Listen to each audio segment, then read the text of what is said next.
করণদিঘি থানার ফাঁসিহারা এলাকায় একটি আম বাগানে দুই যুবতীর ঝুলন্ত দেহ উদ্ধারকে ঘিরে ব্যাপক চাঞ্চল্যের সৃষ্টি হয়েছে। পুলিশ মৃতদেহ উদ্ধার করে ময়নাতদন্তের জন্য রায়গঞ্জ গভর্নর মেডিকেল কলেজ ও হাসপাতালে মর্গে পাঠিয়েছে। অস্বাভাবিক মৃত্যু মামলা রিজু করে তদন্ত শুরু করেছে পুলিশ। কী কারণে দুই যুবতী একই জায়গায় আত্মহত্যা করলেন তা নিয়ে ধোঁয়াশা সৃষ্টি হয়েছে। স্থানীয় মানুষের ধারণা দুই যুবতীর মধ্যে সম্পর্ক ছিল। দুই পরিবার এই সম্পর্ক মেনে নিতে পারবে না। এ থেকে ঘটনার সূত্রপাত। অনুমান পুলিশকে সঠিক তদন্ত করার দাবি জানিয়েছেন করণদিঘি পঞ্চায়েত সমিতির সহকারী সভাপতি খগেন দাস। ময়নাতদন্তের রিপোর্ট হাতে আসার পরই আত্মহত্যা না তা পরিষ্কার হবে বলেই পুলিশ সূত্রে জানা যাচ্ছে।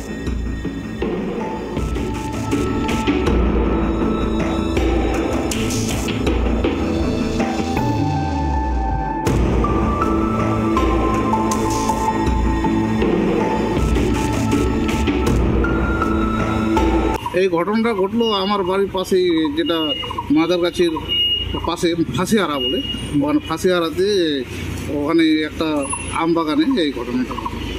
কি জায়গাটার নাম? জায়গাটার নাম হলো ফাঁসিহারাই বলে। কি দেখলেন, কি শুনলেন? আমি তো বাড়িতে ছিলাম, বাড়িতে আমার বাড়ির পাশেই 1 কিলোমিটার দূরে। আমি ওখান থেকে খবর পেয়ে তাড়াতাড়ি গেলাম, যেয়ে দেখছি ওখানে দুটো মেয়ে ঝুলন্ত অবস্থায় দেখলাম। একটা দড়িতে দুজন ঘুরে আছে। দড়ি ছিল না আলাদা কিছু ছিল? উন্না যে মেয়ে ছেলে উন্না হয়, ওই উন্না ছিল। উন্না থেকে তখন করণদিঘির পুলিশ প্রশাসন গেল, যে ওখান থেকে উদ্ধার করে থানায় নিয়ে আসলো। থানায় নিয়ে এসে এখন রায়গঞ্জ জন্য পোস্টমর্টমের জন্য নিয়ে গেছে।